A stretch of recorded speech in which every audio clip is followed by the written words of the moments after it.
Bonsoir. L'Institut sénégalais de recherche agricole est vraiment dans de beaux draps. Voilà 12 mois qu'il rencontre des problèmes budgétaires. Ces difficultés n'épargnent pas les salaires et les conditions sociales des travailleurs. L'intersyndicale des travailleurs n'en peut plus. Elle exige du gouvernement des mesures drastiques pour changer la donne. N'est-ce pas, Magnon Aïdara? Bientôt 12 mois que l'Institut sénégalais de recherche agricole est confronté à un problème budgétaire et financier qui persiste. Face à cette situation, l'intersyndicale des travailleurs de l'ISRA tape sur la table et sonne l'alerte. Nous avons invité la presse aujourd'hui pour évoquer les difficultés d'ordre budgétaire et financier, voire structurel, auxquelles l'ISRA est confronté depuis bientôt un an.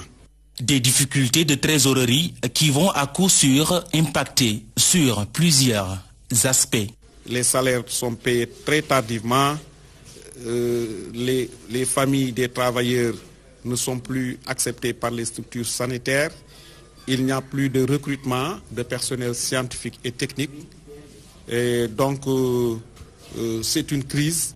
Le combat de ces travailleurs de l'ISRA est aussi celui de la CNTS-FC. Une convergence de vues est mise en branle par les deux centrales pour le respect des droits des travailleurs. Aujourd'hui, nous sentons que l'institution est en train de souffrir, pas du point de vue organisationnel, pas du point de vue de ses compétences, mais plutôt du point de vue de son fonctionnement budgétaire. C'est la raison pour laquelle on s'est dit qu'une telle institution ne devrait pas souffrir de problèmes de moyens. En point de presse, l'intersyndicale des travailleurs de l'Institut sénégalais de recherche agricole et la coalition des centrales syndicales comptent unir leurs forces pour amener les autorités à prendre des solutions idoines afin de surmonter les problèmes que rencontre l'ISRA. Le Sénat PA